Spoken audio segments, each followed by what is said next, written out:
सभी को good morning and Radhe Radhe दोस्तों। आप लोग कैसे हैं? देख सकते हैं मैं खड़ा हूँ अभी नहर पे। सुबह का नज़ारा है, देख सकते हैं। बहुत ठंडी का मौसम है हमारे गांव में, मतलब ठंडी पड़ रही है।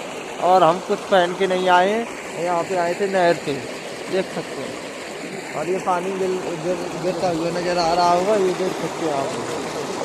ये बड़ी नहर है, इसमें क्या अभी पानी छोड़ा नहीं गया है।